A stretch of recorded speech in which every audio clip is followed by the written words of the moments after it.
Hoje nós vamos falar sobre o que mesmo? Nós vamos falar sobre esse papel Vamos dar mesmo uma de aula hoje, né? isso. Vamos dar uma aula. É Hoje vai uma ser um aula, pouco é mais ou menos diferente, né? tudo isso. Vai ser um pouco diferente aí. Nós vamos falar sobre o papel do casal na cultura bíblica Isso, e os ensinamentos de Paulo, isso. né?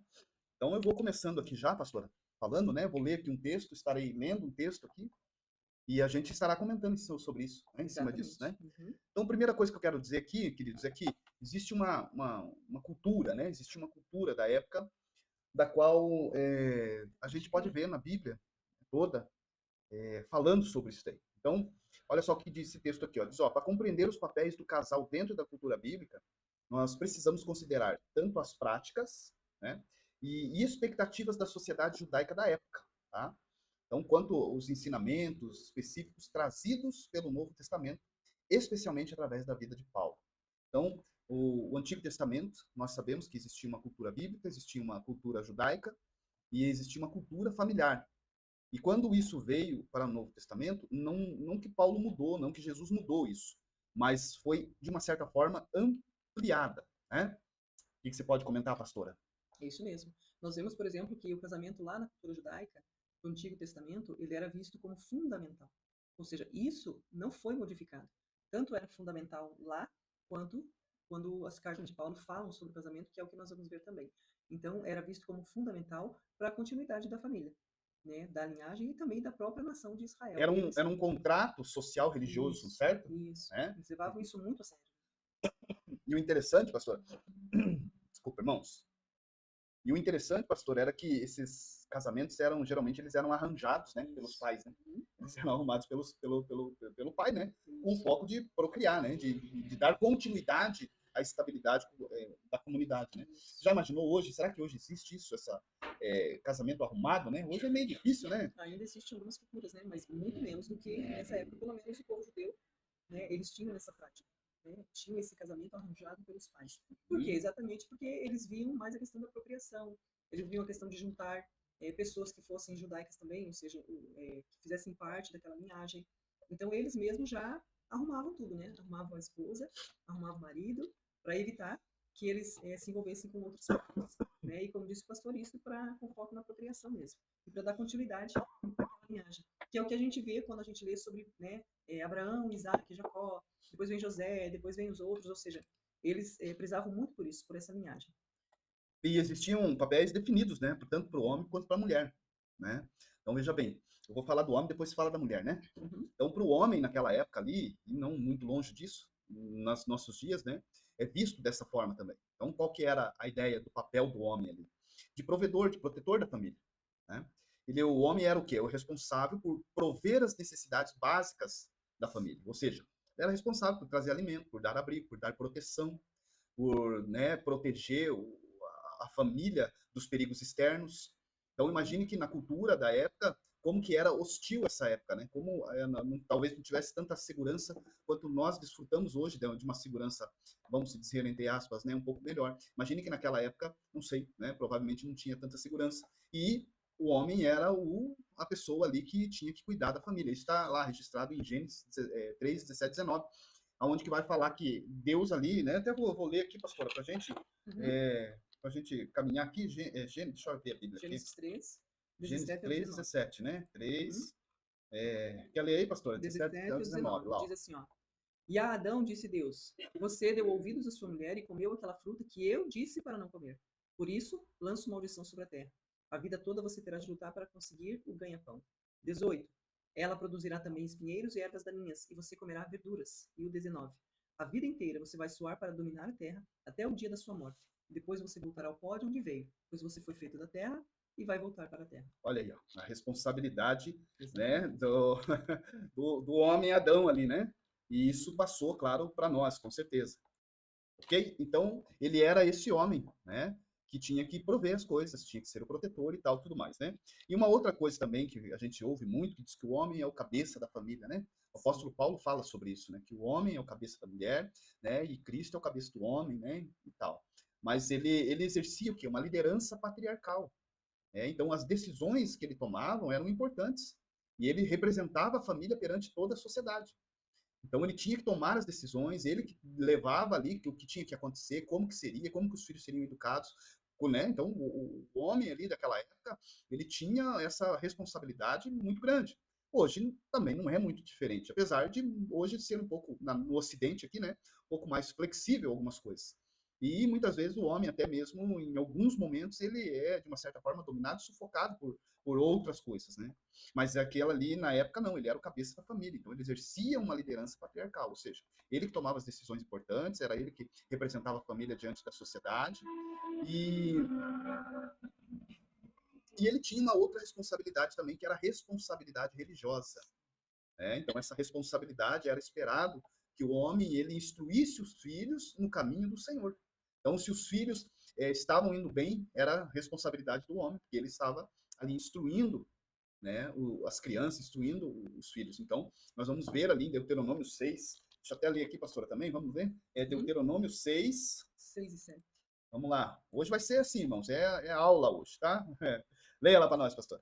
E você deve meditar sempre nesses mandamentos que hoje estou te ordenando, os quais você deve ensinar aos seus filhos. É preciso que você converse sobre estas leis quando estiver em casa, quando estiver andando por algum caminho, na hora de dormir e logo ao despertar. Olha aí, ó. E uma coisa que é interessante, né, pastor, a gente comentar que quando nós olhamos para o Novo Testamento, que nós vemos ali que Paulo estava preso, e ele ora ali, né, e busca, e diz que abre as cadeias, e ele é liberto, ele junto com os seus amigos ali, e diz que aquele carcereiro, ele tentou se matar, mas Paulo diz, não, não faça isso, tal, e naquela noite ele se converte, é batizado, e ele diz, Paulo diz o que para ele? Crê no Senhor Jesus, será salvo tu e a tua. Por quê? Porque ele era o responsável de levar a sua família a crer, ter a mesma crença que ele. Então, se ele cresce verdadeiramente em Cristo Jesus, a família dele ia junto com ele. Então, era tão influente a funcionalidade do pai nessa época que até as suas profissões, as profissões dos filhos, eram acompanhadas, né, pelo pai. Ou melhor, os filhos, né, iam no mesmo caminho profissional do pai. Então, era uma responsabilidade, além de religiosa, na sociedade, uma responsabilidade imensa. Hoje, a gente vê uma coisa não tão como seria dessa forma, né, pastor? O que você tem a dizer aí? Hoje é bem diferente. E algumas famílias acabam instruindo seus filhos, até gostariam, né, aquele que é médico, que o filho seja médico, aquele que, enfim, né, tem uma profissão, gostaria que o filho ou a filha seguisse. E, de uma certa forma, é bonito isso. Até quando dá sequência, por exemplo, uma grande empresa, né? Puxa, tem uma grande empresa, aquele dono, ele vai acabar chegando à velhice, e quem vai assumir? Então, se entende que é aquele filho, aquela filha, enfim, é algo bonito, né, algo que acontece. Porém, nossa cultura, até brasileira, ela não leva em conta dessa forma. Mas a cultura judaica, sim, era algo que se levava muito ao pé da letra, né? Como o pastor falou, tanto questões profissionais quanto questões religiosas, enfim, né? O papel do homem era muito importante e não deixou de ser, né? E o papel da mulher lá naquela época, pastora? Vamos lá, para a gente ir caminhando aqui. O papel da mulher, ela sempre foi tido ali na época judaica como a geradora e a cuidadora. Ela era central na procriação. Era algo também muito importante para as mulheres. Tanto é que as mulheres estéril daquela época, elas se sentiam como uma árvore seca. Né? A gente tem o caso, por exemplo, de Ana, que Eucana, né, que era o esposo de Ana e de Penina, a gente vê ali Penina muitas vezes tirando sarro de Ana, desfazendo dela. Por quê? Porque para a mulher na época era algo muito terrível ser estéril. Né? Então ela era essa mulher que ela era central nesse sentido de procriar, ela tinha que procriar. E também na criação dos filhos, né, essa mulher cuidadora. Além, é claro, dela ser responsável pelos cuidados do lar e também pelo bem-estar da família. A gente vê isso lá em Provérbios 31, quando fala da mulher virtuosa. Tudo aquilo que aquela mulher faz, né, é algo lindo, maravilhoso, o papel que ela exerce. Mas ela também é aquela ajudante idônea. A gente vê o Senhor falando isso em Gênesis, quando ele diz para Adão por que ele trouxe uma mulher para ele. Ele disse, eu vou trazer porque você vai precisar de ajuda, mas você precisa da ajuda de uma mulher que seja idônea. Então, Deus descreve essa mulher idônea como uma ajudadora, né, para o homem, indicando o papel de parceria e também o apoio nas responsabilidades da vida. Interessante que é assim, Adão tinha o papel principal, mas a Eva ia ajudar ele a exercer esse papel. E isso se resume em submissão, missão dada ao homem, e a mulher que está submissa à missão que já lhe foi entregue, vai ajudar ele a cumprir aquela missão. Uma outra questão, que é o que eu acabei de falar, essa questão de submissão.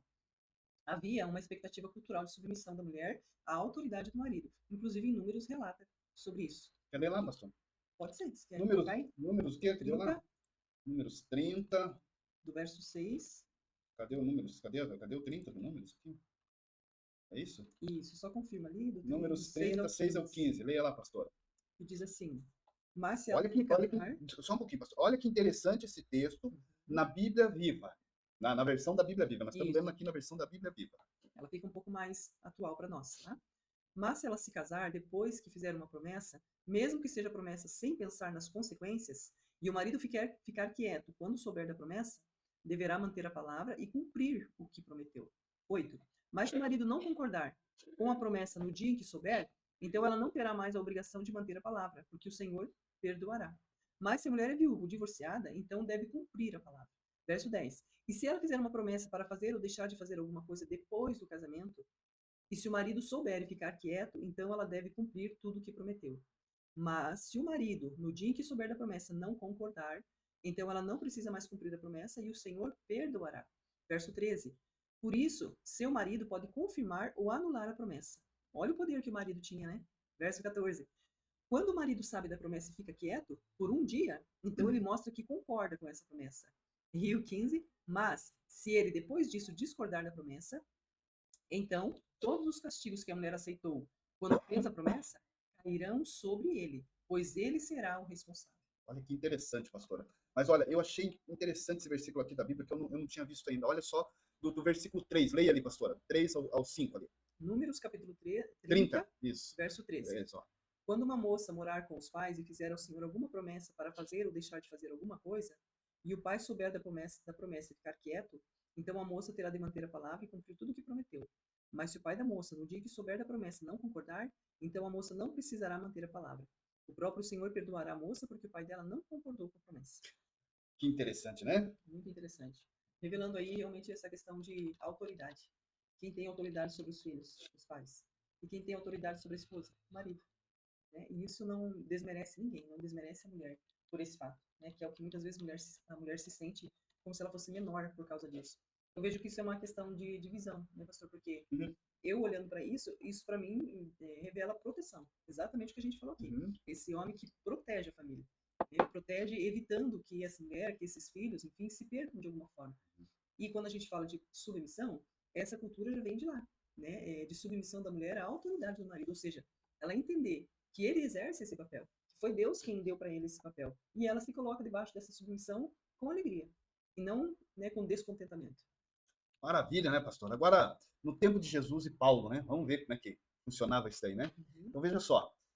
Diz assim, ó, muitas das tradições do Antigo Testamento ainda eram praticadas, mas havia também influências da cultura greco-romana. Ou seja, muito daquela cultura, dos mandamentos, das leis, eram praticadas ali, né? No tempo de Jesus, no tempo de Paulo. Só que houve também alguns acréscimos ali, né? Dessa cultura greco-romana, que estava muito em voga naquele lugar ali, né? Então, Jesus, lá nos seus ensinamentos, ele reafirma a importância da união matrimonial conforme o plano de Deus, né? Plano original de Deus. Olha só, Mateus 19, 4 e 6. Vamos lá, Mateus, deixa eu achar aqui, pastora Mateus, cadê o Mateus? Mateus, não foge. Mateus, qual que era mesmo? 19. Mateus 19. 4 a 6. Aqui, ó. Leia aí para nós, pastor. Vocês não leem as escrituras? Respondeu ele. Nelas está escrito que no começo Deus criou o homem e a mulher, e que um homem deve deixar seu pai e sua mãe e unir-se para sempre à sua esposa. Os dois se tornarão um. Não mais serão dois, mas um. E nenhum homem pode separar o que Deus ajuntou. Olha que interessante, né?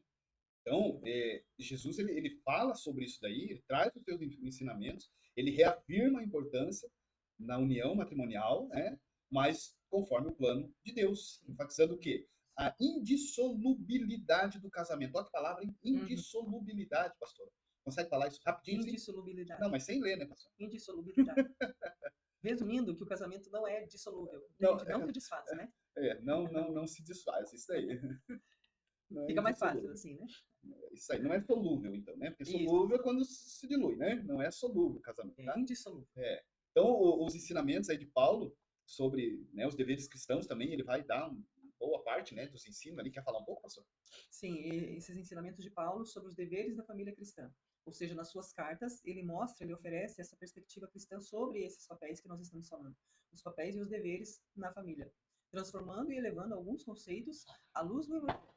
É muito lindo de ver isso. Paulo dando essa instrução, dizendo o que a mulher tem que fazer, o que o homem tem que fazer, o que os filhos têm que fazer, o que os pais não devem fazer. Enfim, nós vamos ver daqui a pouquinho sobre isso. Isso aí. Olha só, trazendo agora, né, para essa época de Paulo, de Jesus ali, a responsabilidade dos maridos, né? E aí aqui, como eu disse, o marido lá no Antigo Testamento, ele tinha a obrigação de proteger, de trazer mantimento, de cuidar, de trazer ali a religião para eles, tinha todas essas coisas. Agora Paulo vai mostrar aqui que uma coisa um pouco diferente, né, pastora? Vamos dizer Eu assim, né? diria mais forte, Mais forte, né? porque lá era o protetor e o provedor, né, Uhum, que era o principal. isso. Agora não, agora já mergulha numa coisa muito Além mais disso, tem forte. mais ainda. Meu Deus do céu. Você, Agora marido, que tá mexe com aí. a emoção. Você, marido, que tá aí, ouvindo isso daí.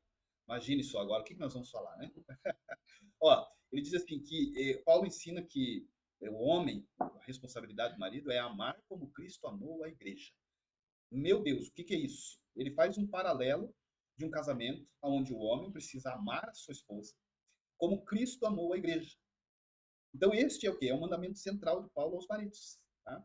Então, assim como Cristo amou a igreja, se entregou pela igreja, os maridos devem amar suas esposas. Como que Cristo amou a igreja? Como que ele fez isso? Ele se entregou, ele foi ao mártir, ele foi martirizado, ele sacrificou a sua vida pela igreja. Ele deu a sua vida pela igreja. Então, ele priorizou o bem-estar da igreja, da noiva, né, se sacrificando por ela. Então, Paulo vai dizer: assim como Cristo se sacrificou pela igreja, marido, você também precisa sacrificar-se pela sua esposa. Agora, é tão difícil nós ouvirmos isso nos dias de hoje, não é, pastora? Que o mundo dita outra coisa, não é? Olha só, Efésios 5, o quê? Não lembro. Efésios 5, 25, ó. Uhum, Efésios 5, 25. uhum, Leia lá, pastora. Você que tá de óculos aí. isso. Não põe nessa cor que fica ruim pra dentro, pode Ah, deixar branco. Isso. E vocês, maridos, mostrem pelas suas esposas o mesmo tipo de amor opa, mesmo tipo de amor que Cristo mostrou pela igreja quando morreu por ela. né? Então, ele está mostrando ali qual é o sacrifício O amor sacrificial. sacrificial do homem para com a sua Esposa. esposa. Agora, existem coisas que a gente precisa entender também, né? Que o homem, ele precisa amar a sua esposa. E a esposa, eu vou deixar para a pastora falar depois, mas só vou dar uma pincelada. Ela precisa ajudar o marido a amar ela. Depois a pastora vai falar sobre isso aí. Escute bem. Porque muitas vezes é assim, ó, você tá vendo? Você tem que me amar. A Bíblia diz que você tem que me amar. Você tem que dar a vida por mim, né? Às vezes é isso que acontece. Mas existe uma contrapartida aí também, né? Então este amor, ele deve ser o quê? Demonstrado em ações concretas. Como? Volta naquilo que nós estávamos lá. Cuidado, respeito e honra a esposa. Honrar a esposa. Respeitar a esposa. Cuidar da esposa. Cuidar nos todos os sentidos. Honrar de todos os sentidos. Então, esse é a palavra que o apóstolo está falando ali em Efésios 5, 28 a 29, sobre isso daí. Né? Pastora, lê lá. Efésios 5, 28 e 29. 28 e 29. É assim que os maridos devem tratar suas esposas, as amando como partes de si próprios. Porque uma vez que um homem e sua mulher são agora um só, o homem está realmente fazendo um favor a si mesmo e amando a si mesmo quando ama sua esposa. Ninguém odeia seu próprio corpo, mas cuida dele com todo amor, tal como Cristo cuida do seu corpo. Olha aí, que coisa, né? E aí também ali o apóstolo Paulo ele vai falar que ser o cabeça com amor e serviço, né? Ele vai também trazer isso daí, ele está falando ali com o povo judeu também, ele está falando com aqueles irmãos que estão ali, agora conhecendo a Cristo e caminhando na igreja. E ele diz assim, ó, que a liderança do marido não deve ser como dominação. Você já teve a oportunidade, algumas vezes, oportunidade não sei se é oportunidade, mas você já teve o desprazer de servir em algum lugar onde o líder é um mandão autocrático, autoritário. Você sabe do que eu estou falando disso porque eu já tive essa oportunidade, não é oportunidade, não, né? O desprazer de servir num lugar onde o líder era autoritário, o líder era mandão, o líder era. Então, assim, o apóstolo Paulo está dizendo que o marido não deve ser desta forma. Não, você vai fazer e acabou. Por quê? Porque eu estou mandando e fecha a matraca. Não, mas eu não quero, não interessa, vai lá e faz. Ó, faça isso, faça aquilo, você tem que me servir, você tem que isso, aquilo. Isso é uma liderança fora, né, da cultura bíblica, não tem nada a ver com isso. Porque o ser cabeça com amor e serviço é serviço amoroso, seguindo o exemplo de Cristo. Cristo não bateu na igreja. Ele batia era nos camaradas lá, nos fariseus, nos saduceus, né, nos doutores da lei, mas no povo ele não batia não, na igreja não, nos coitados lá ele não descia a lenha não. Ele falava firme, mas não era autoritário, né, pastor? Ele tinha amor. Sim. Né? Então essa responsabilidade do homem, o apóstolo Paulo vai dizer aqui, é de guiar a família espiritualmente, protegê-la com amor. Né? Pastor, deixa eu só pegar esse trechinho aí que você está falando, né? Se a responsabilidade é do homem de guiar a família, como que a gente vê hoje que Na verdade, a maioria são as mulheres que assumem essa responsabilidade. O que está de errado aí? Quando é o homem que deveria chamar a esposa para ir para a igreja, o homem que deveria chamar a esposa para orar, é o homem que deveria guiar essa família espiritualmente de ler a Bíblia. Não é isso? Sim. Como que nós vemos hoje que eu acredito que em uma grande parte das casas isso não acontece. Como que poderia se mudar isso? Olha, isso é uma, infelizmente, em alguns lares, não são todos, né, pastora, mas infelizmente em alguns lares, é uma cultura. Acaba entrando uma cultura que quem vai para a igreja primeiro sempre não, mas a maioria das vezes são as mulheres, né? Elas que são tocadas primeiro, elas que vão em busca de uma transformação, elas que vão em busca de ajuda para o marido, né, para os filhos. E o homem ocidental, ele já não tem muito isso aí.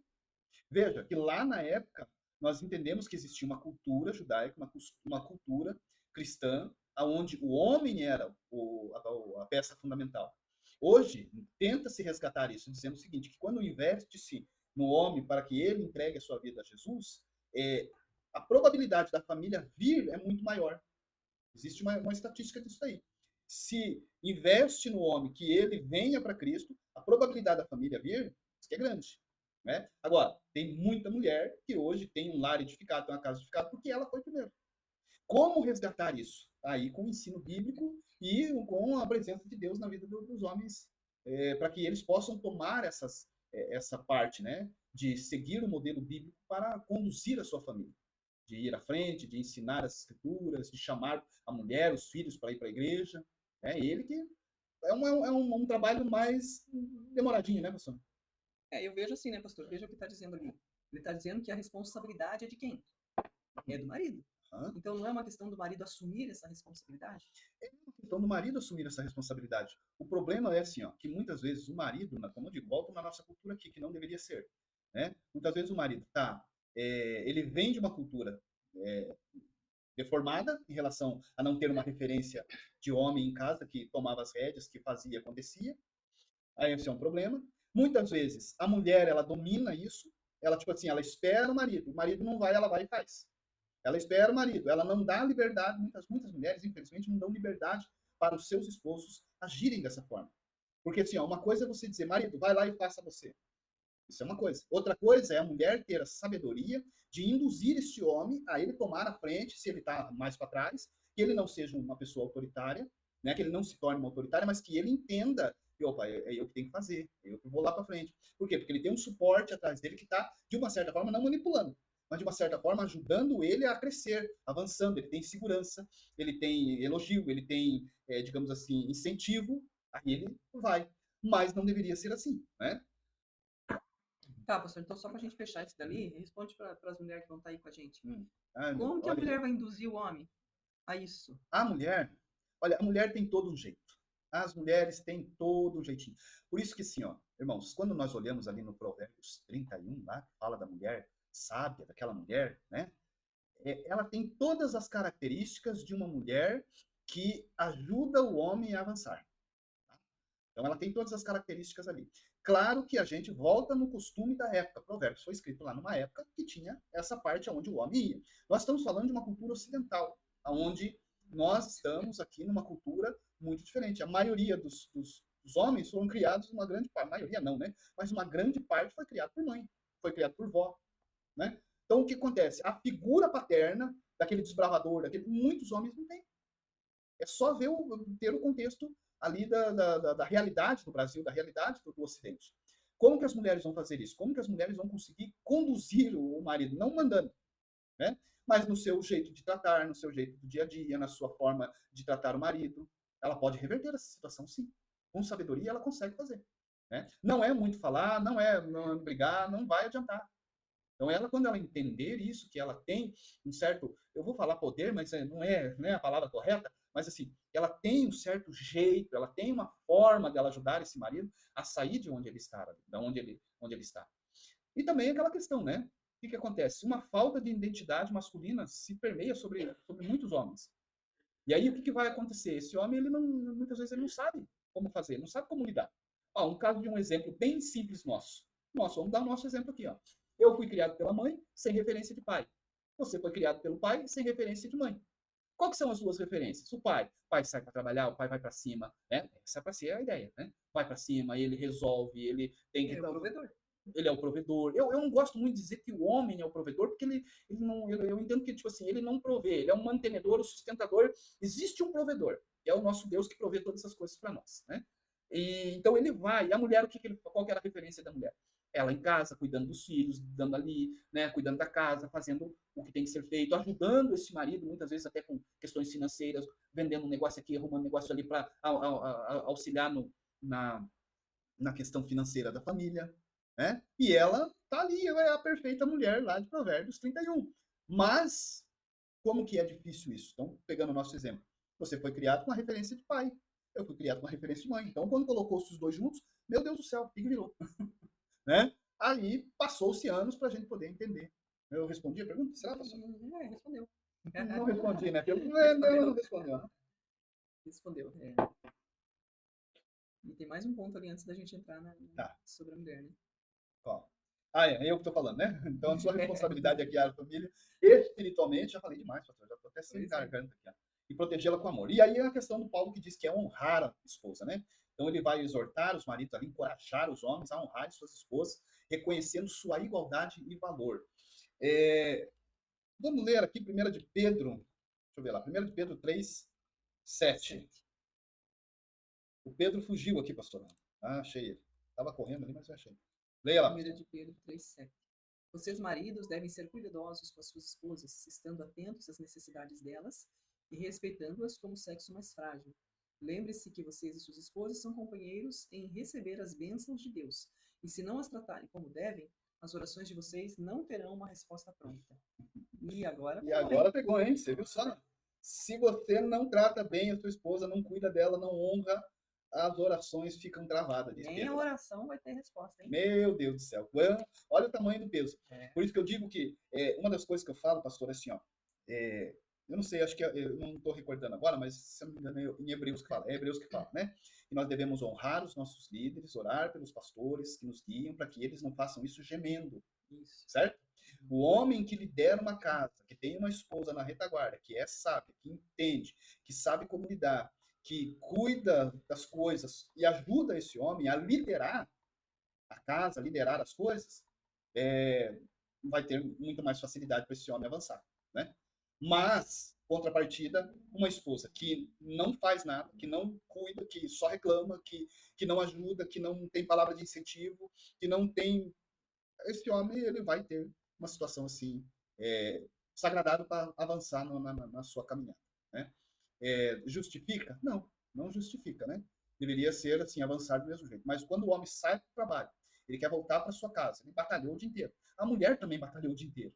Mas ele quer encontrar um ponto de equilíbrio, um ponto de paz, de alegria, de contentamento dentro do lar, aonde ele volta para sua casa, né? Amém? Amém. Porém, o que Pedro está falando ali é que se o homem não fizer o papel dele, ele não vai ter as suas respostas, né, nas suas orações. Exatamente. Então, de honrar, né? O que nós estamos vendo aqui é tanto o papel de um quanto o outro, né? Agora, qual é o papel aqui das esposas? Submissão como respeito e reconhecimento de liderança. A submissão da esposa ao marido, conforme ensinado por Paulo lá em Efésios 5:22 e Colossenses 3:18. Já vamos ler isso aqui, pessoal, que a gente não leu Colossenses. Colossenses 3:18. Só deixa eu terminar de ler para fechar ali, ó. Não significa, que é aquilo que eu já falei, inferioridade ou obediência cega, mas sim um reconhecimento da liderança amorosa do marido e uma disposição de cooperar com ele na construção do lar. Foi o que o pastor falou, né? Se cada um se esforçarem a aplicar o seu próprio papel sem esperar que o outro faça para mim fazer, acredito que esse relacionamento fica muito melhor. Mas vamos ler lá Colossenses. Espera aí, deixa eu achar aqui. Colossenses 3:18. 3, Colossenses, cadê o Colossenses? Aqui, pastor. Aqui, Colossenses 3:18. Colossenses 3:18. Colossenses, pastor, como que é isso? Desculpa aí. Corta. Eu estou mais um livro na Bíblia agora. Colossenses. Oh, Senhor Jesus. Agora deu um ataque de riso, um pouquinho. Colossenses. Ai, Jesus. Ao vivo é assim, ó, né? Colossenses 3:18. Vocês, esposas, submetam-se aos seus maridos, porque isso foi o que o Senhor planejou para vocês. Ou seja, a gente tem que discutir com alguém, né? Tem que reclamar, tem que chegar diante de Deus. E daí, quem é que vai reclamar com Deus? Fala para mim. Então, essa submissão deve ser uma submissão voluntária e respeitosa, assim como a igreja se sujeita a Cristo. E essas coisas, pastor, que eu penso muito sobre nós, sobre esses relacionamentos, né? Uhum. O porquê muitas vezes a gente acaba tendo tanto conflito, tanta dificuldade. Porque, veja bem, a mesma comparação que Jesus faz com relação ao homem, que é o cabeça da mulher, e que o homem deve amar a mulher como Jesus amou a igreja, é a mesma comparação que faz da igreja ser sujeita a Cristo, né? Uhum. Ou seja, da mulher ser sujeita ao marido, como a igreja a Cristo. Só que nenhum dos dois está esperando, não, a igreja tem que ficar esperando Cristo fazer por ela para ela se sujeitar? Não. Ou ao contrário, né? Cristo está esperando a igreja fazer alguma coisa para que ele seja o cabeça, para que ele ame ela? Não. Cada um faz porque tem que fazer. Então, se cada um faz porque tem que fazer, por isso que as coisas funcionam como funcionam, de forma melhor, né? Pastora, só pegando um gancho disso daí, assim, ó, o que que acontece? O que que é o meu entendimento a respeito disso daí? Vamos supor, Cristo, ele veio e sabia exatamente o que ele tinha que fazer. Que ele ia morrer e entregar-se a sua vida pela igreja. Ele não entregou a sua vida pela igreja esperando que a igreja Exatamente. fosse se submeter a ele. Exato. Uma vez que a igreja aceitou o sacrifício de Cristo e está com ele, agora ela tem que se submeter a ele. Exatamente. Você entende? Uhum. Então, tipo assim, vamos supor, né? Pegando o caso aqui do casal. Entende-se, biblicamente, que o marido é o cabeça. Que o marido é o que tem que fazer as coisas. O marido é o que tem que liderar a sua família, liderar a sua casa. Certo? Beleza. Agora, a mulher, ela casou-se com esse homem. Uhum. Então, ela tem que entender a missão desse homem, que é ajudar, a missão dela é ajudar esse homem a cumprir a sua missão. Certo? Uhum. Por isso ela é submissa.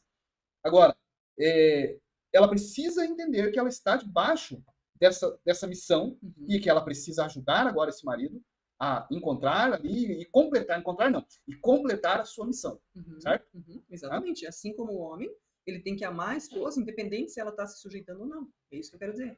Que é o que você acabou de falar, que Jesus se entregou pela igreja sem que ela fosse sujeita a ele primeiro. Sim. Ele não ficou esperando isso acontecer. Sim. Assim como o homem não tem que ficar esperando isso acontecer para que ele ame a esposa. Aliás, amar é algo muito sublime, é algo, por isso que a gente falou ali do amor sacrificial. Por que é sacrifício? Porque ele não ama porque ele é amado muitas vezes, ele ama porque ele tem que amar. Essa é a orientação. E muitas vezes esse amor dói. Assim como muitas vezes a sujeição também dói, porque nem sempre, né, ou quase Qual nunca, né, exemplo você daria para esse amor que dói? Como assim? dói porque é fácil amar quando as coisas estão tudo bem. E quando não estão bem. Quando estamos em pé de guerra, quando estamos com muitas dificuldades, é dificuldade financeira, é dificuldade no diálogo, e daí? Né? Esse mesmo amor ainda tem que se manifestar, o mesmo amor, o mesmo respeito. Da mesma forma, a mulher, eu não vou me sujeitar a esse homem porque ele nem sabe o que faz. Né? Foi lá, comprou um negócio lá, comprou um carro, né? Quando eu nem deveria ter comprado, e agora eu tenho que me sujeitar a ele. Pois é, mas o que a Bíblia fala? Que é isso que eu tenho que fazer. Né? Lógico, não uma sujeição cega, como a gente leu aqui. De dizer assim, né, ele está fazendo tudo errado e eu continuo tendo que atender a ele. Não, não é isso. Para isso tem essa questão da conversa, de trazer as claras todas as coisas. Né? Mas nós estamos falando aqui nesse entendimento, tanto de uma parte quanto do outro. Tá? Outro ponto que fala sobre o papel aí da mulher, que é respeitar o marido. Paulo também instrui as esposas a respeitar os seus maridos, que está lá em Efésios 5:33. Esse respeito é fundamental para a harmonia no relacionamento. Você quer colocar lá para a gente ler? Não lembro? Efésios 5:33. Efésios 5:33. Isso, diz, portanto, eu torno a dizer, o homem deve amar a sua esposa como parte de si próprio, e a esposa deve cuidar de respeitar profundamente o marido, obedecendo-o, elogiando-o e honrando-o. Olha só que legal, né? Como que É um mecanismo de duas abas, né? Vamos dizer, o marido. É uma isso via que eu de mão digo, né? dupla, que Uma fala. via de mão dupla, é isso. Uhum. É isso que eu estou dizendo, né? Que eu quis dizer ali. Esse homem, ele precisa honrar, respeitar, cuidar da mulher. Mas a mulher também precisa Claro, sim, também todas as obedecer, partes. ela precisa Isso. elogiar, ela precisa honrar esse marido, né? Então, assim, quando a mulher ela recebe isso do marido, né? A honra, o cuidado, né? O amor sacrificial, ela, se é uma mulher, né? Uma ponta firme, uma mulher cristã, ela vai retribuir isso. Automaticamente, ela retribuindo isso, o marido vai receber também, vai ficar, opa. Então é um conjunto, né? Uma coisa interessante ali, né? Porque o marido entrega, faz o que é o papel dele, a mulher se sente bem. A mulher faz o papel dela, o marido se sente Exatamente, bem. Né? exatamente. Ou seja, cada um faz o seu papel, mas sem essa questão de, eu vou fazer porque agora ele fez, né? Então, eu vou esperando que um faça para o outro fazer. Aí não dá certo nunca, né? Uhum. E um outro ponto é que ela é ajudadora, né? O papel dessa mulher ajudadora permanece muito importante. Dentro dessa dinâmica de parceria e apoio mútuo no corpo de Cristo. Né? O que está falando aqui? Que essa mulher continua sendo essa ajudadora idônea, tanto nesse exemplo de fazer parte do corpo de Cristo. Né? Esses são os papéis muito importantes que a mulher desempenha. Então, se eu, mulher, me atentar para isso e fechar um pouco os meus olhos, meus ouvidos e ficar pensando, ah, mas ele não fez isso para mim. Nossa, ele, como que ele diz que ele me ama, sendo que nem no dia do aniversário, né, o homem não me leva nem para sair, não faz nada. Ah, daí nosso dia das mães, nossa, não me dá nem um abraço, não me fala nem, olha, que bom que você é uma boa mãe. Me fala, que amor é esse? Ah, eu vou, aí eu tenho que ser ajudadora, eu tenho que respeitar. Entende? É disso que eu estou falando, de que eu não posso olhar para isso. Sabe por quê? Porque senão eu não vou conseguir cumprir meu papel. Assim como o homem, se ele ficar olhando para essa mulher que talvez, né, ela não é ainda essa mulher de provérbios, porque não vai existir uma mulher perfeita como essa mulher de provérbios, que é um padrão para a gente olhar e falar, nossa, que lindo isso, eu vou me esforçar por buscar isso. Mas é um padrão quase que perfeito ali. Então, se esse homem ficar esperando essa busca dessa mulher, ele não vai nem conseguir amar, ele não vai conseguir retribuir para ela, ou retribuir não, fazer o papel dele. E aí, consequentemente, ele fica nessa guerra, né? Não, eu não sou submissa mesmo, ele é assim, ele é assado. E contrapartida, o outro, né, o homem, não, ela não me respeita, né? Ela não me ouve, ela não atende o que eu falo. Enfim, né? E aí a gente fica nessa guerra, né? Até... Filhos, obediência e honra aos pais. Então, Paulo ele vai dar esse mandamento, né, que está lá no Antigo Testamento, né, para que os filhos obedeçam e honram seus pais. Né? Então, é um texto bem conhecido de Efésios 6, ali, versículo 1, 3, Colossenses também fala sobre isso, sobre essa obediência e essa honra. Pastora, como que é essa obediência e honra dos filhos? Como que a pastora vê isso diante de tantas coisas que acontecem hoje, tantas notícias que a gente vê, né? Eu vejo essa obediência como aquele filho que ele entende que talvez, ou ele não concorda com aquilo que muitas vezes está sendo colocado. Sabe aquela historinha hoje de, ah, nada a ver, tudo é nada a ver, mas ele faz, ele atende. Isso é obediência e é honra. Né? E isso também, quando os filhos já são adultos e os pais já estão mais velhos, é daquele filho que atende às necessidades do pai, da mãe, que está sempre lá próximo, né? Tá mandando uma mensagem, está vendo como é que tá, ou seja, está dando uma atenção para esse pai e para essa mãe. E tem muitos pais, né, e pais que eu digo pai e mãe no geral, que depois que já pegam uma idade, infelizmente alguns filhos acabam deixando, né? E eu não digo nem questão de asilo, porque às vezes as pessoas colocam muito isso, né? Mas não sabem a realidade de cada um. Desculpa. Mas existe esse fato, esse caso, que alguns pais são deixados de lado mesmo. E isso a gente vê uma falta muito grave. Porque quando o texto fala sobre honrar os pais, é o único texto que a gente vê ali como uma promessa dizendo: e os teus dias vão se prolongar sobre a face da terra. É o único texto que fala sobre isso. Ou seja, trazendo para uma linguagem bem atual para nós, é assim: você vai viver muito se você fizer isso. Então, a obediência e a honra, elas estão ligadas. O filho que obedece é um filho que honra. Agora, um filho que desobedece é um filho que desonra. Obedecer não significa concordar com tudo que está sendo dito. Mesmo que esse pai, que essa mãe esteja errado, mas esse filho dizer, tá bom, ele pode até dizer, olha, eu não concordo com você, pai, mas eu vou fazer. O que você está falando para mim fazer, que eu tenho que fazer isso? Então tá bom, vou fazer. Ele está demonstrando obediência. Muitas vezes a gente tem que ser assim para com Deus. Quando a palavra fala é assim que tem que ser, é assim, e a gente olha para aquilo e fala, meu Deus, Senhor, puxa vida, eu tenho que fazer, tenho que fazer isso. Então tá bom, eu prefiro obedecer, não é assim que está escrito lá? É melhor obedecer do que sacrificar? Então é assim que os filhos precisam entender também, né? Que a gente tem que obedecer. E quem dera, né, pastor, a gente tivesse também esse mesmo entendimento, quando mais novo, né, de poder obedecer aos nossos pais. Porque é muito depois para frente é que a gente vai ver realmente aquilo que a gente colhe porque a gente não obedeceu. Então é muito mais fácil os filhos hoje nos ouvirem, né, dizer, filhos, nos ouçam, porque quando os filhos obedecem, eles vão colher coisas boas. E quando tem desobediência, não vai colher coisas boas. Né? Infelizmente, não vai. E essa é a lei da semeadura mesmo. Então, a obediência é um princípio fundamental para a ordem familiar. Exato. E isso agrada o coração de Deus, né? Infelizmente, nós vivemos numa sociedade, num tempo, em que, claro, volta-se a entendimento da seguinte forma. Existia uma cultura, existia uma forma que era colocada, e o Ocidente, hoje, ele não tem a mesma forma e cultura digamos assim, do povo judeu, do povo, né, hebreu da época, enfim. Mas existem muitas pessoas, pastora, muitos homens, muitas mulheres, que talvez nunca ouviram falar da Bíblia, ou talvez nunca foram a uma igreja, mas eles têm um respeito e uma reverência pelos pais de tal forma, né, que isso trouxe bênção para eles. Né? Segundo o princípio bíblico aqui, né, de honrar o pai e a mãe. Né? Então, agora, é difícil como honrar um pai e uma mãe quando eles são digamos assim, totalmente virado do avesso, né? Para a gente não falar as palavras aqui, de repente o YouTube nos corta aí. Mas são virados do lado do avesso. Né? Um pai ou uma mãe que não cuida, um pai e a mãe que não dá amparo, um pai e a mãe que abandona, um pai e a mãe que... Como que honra isso, pastor? Como que faz isso? Obedecendo. A gente tem, por exemplo, algumas coisas que a gente pode citar. Um dos exemplos que já ouvimos, em se tratando de igreja e de cristãos, de filhos que começam a ir à igreja, mas os pais ainda não vão. E há casos de que o pai ou a mãe fala, não, hoje você não vai. E aquele filho, aquela filha fica extremamente irado. Por quê? Porque na cabecinha dele ele entende assim, poxa, eu tô indo para a igreja. Como assim? Ele não quer me deixar ir. Mas veja bem, independente de onde você está indo, seja a igreja, que é o ambiente correto para você ir, que Deus vai se agradar, que você vai estar lá, Deus vai se agradar muito mais de você obedecer ao seu pai. E dizer, tá bom, pai, tá bom, você não quer que eu vá? Eu não vou. Tá bom, mãe, tudo bem. Não é para mim ir nessa festa? Eu não vou. Ok, mãe, não é para mim fazer isso? Eu não vou fazer. Como a gente viu ali, isso é agradável ao Senhor. Então, independente do pai, a Bíblia não fala assim, se o teu pai é cristão, a tua mãe é cristã, obedeça, honre eles. Não, a Bíblia diz, honre. Honre teu pai e a tua mãe. Obedeça a eles. Porque isso é agradável. E isso vai gerar para você vida prolongada sobre a face da terra.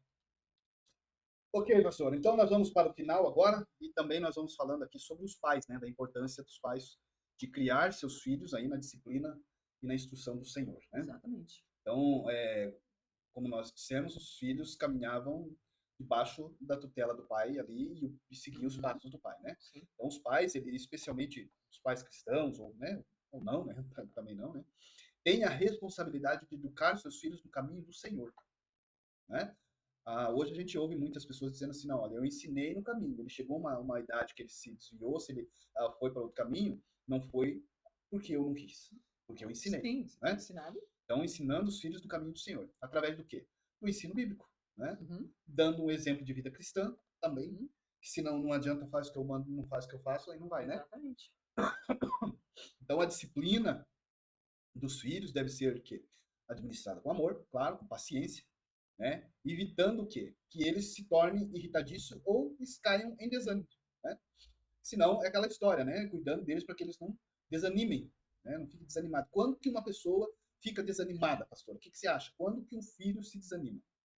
Quando ele não é compreendido, quando ele, ao invés de ser elogiado, ele só é criticado, quando ele não é abraçado, quando ele não é ouvido, porque uma coisa é você ouvir, outra coisa é você escutar. Quantos filhos às vezes chegam em casa, vão contar alguma coisa e a mãe e o pai já não tem nem paciência, não tem nem paciência para ouvir, quanto mais para compreender a situação, né? Já vai logo querendo tirar satisfação, ou a gente já quer logo dizer assim, você não devia ter falado isso, não devia ter feito isso, nossa, por que você fez isso? Ou seja, a gente não tem realmente essa paciência, que é o que o texto está falando aqui. Uhum. Então, todas essas coisas aí a gente precisa se atentar, porque senão, claro, qual é o filho que não vai ficar desanimado? Eu sempre trago assim, né? Ao pensar nisso, eu lembro de mim. O que é que meu pai fazia que me fazia ficar irritada e desanimada? Era exatamente essas coisas, que, poxa, falava coisa que às vezes não era verdade. Né? Não é sempre que é o pai ou que é a mãe que tem toda a razão. Nem sempre. Nem sempre. Então, tem que ter realmente essa administração com amor. Né? A disciplina deve ser administrada com amor e com paciência. Para evitar que esse filho fique desanimado e fique irritado. Isso não acontece. Ok. Então veja só, para nós encerrarmos, né, e irmos para o final. Olha, enquanto que a cultura judaica ela enfatizava fortemente a linhagem, a procriação e a estrutura patriarcal, Paulo sobre a nova aliança em Cristo, peraí, gente, traz uma ênfase maior no amor sacrificial, na mutualidade e no respeito dentro do casamento, né? Então a submissão não é vista como servidão, mas como parte de uma ordem funcional dentro do lar. É modelada na relação entre Cristo e a igreja. E a liderança masculina é chamada a ser exercida com amor e serviço, e a contribuição da mulher é valorizada como essencial. Pastora, fecha aí no resumão aí para nós. Então, em resumo, a cultura bíblica, tanto no Antigo quanto no Novo Testamento, valoriza o casamento, sempre, e a família como instituições divinamente ordenadas por Deus. Enquanto que o judaísmo antigo estabeleceu papéis mais definidos com base em tradições e necessidades pessoais, ou melhor, necessidades sociais.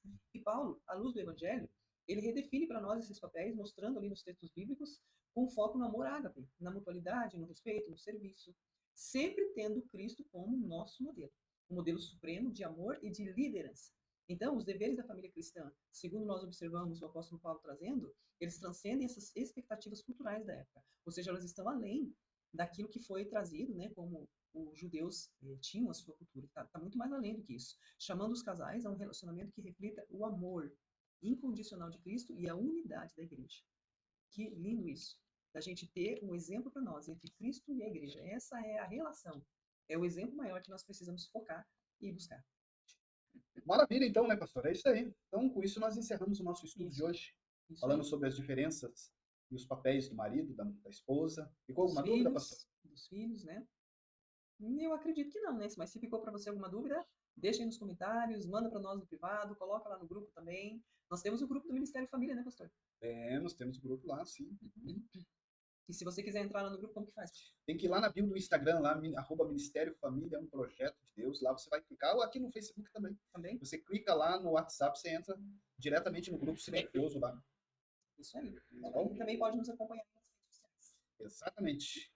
Gente, que Deus abençoe. Obrigado pelo tempo que você ficou aí. Espero que esse vídeo tenha te abençoado de uma certa forma. Tá? Então, um grande abraço a todos vocês. Fiquem com Deus. Que Deus te abençoe e até a próxima live na quinta-feira, às 20 horas. Deus Isso aí. abençoe. Abraço.